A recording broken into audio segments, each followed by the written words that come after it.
Tara, samahan nyo ako na i-level up ang aming divider.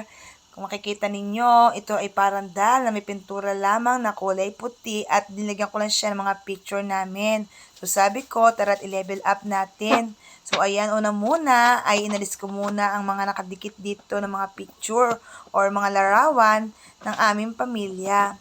So ayan, after ko maalis ang mga picture, ay inalis ko din yung mga alikabok na nakadikit dito sa aming divider nang sa ganoon ay malinis pag dinikitan ko ito ng wallpaper. So umorder nga lang pala ako ng 2 wallpaper na ididikit ko dito sa aming divider. So ayan, nalis ko na yung mga nakadikit dito at nung walisan ko ay minove ko na yung mga Durabox at set na nakalagay dyan sa aming divider.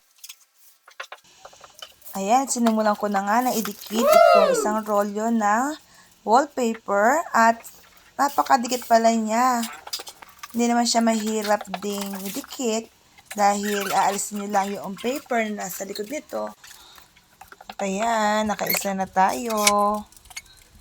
So, adjust lang sa upuan dahil nag-iisa lang tayo. So, tsaga-tsaga lang sa pagdidikit. Ayan, hihilahin lang yung paper na nasa likod. Nakita nyo naman na madikit siya at pupunas-punasan nyo lang. Sa ganon ay dumikit na buti ang wallpaper dito sa likod ng ating divider. So, ay makikita ninyo kung pantay ba. At kayo nang mag-adjust.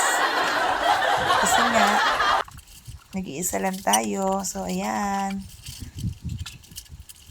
Sabi nga kung gusto mong level up, tsaga-tsaga.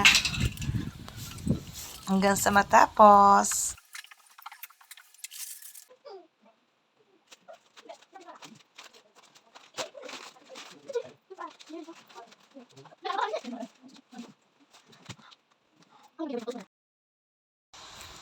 So, ayan, natatapos na nga ang ating pagdidikit dito sa ating wallpaper, dito sa ating divider.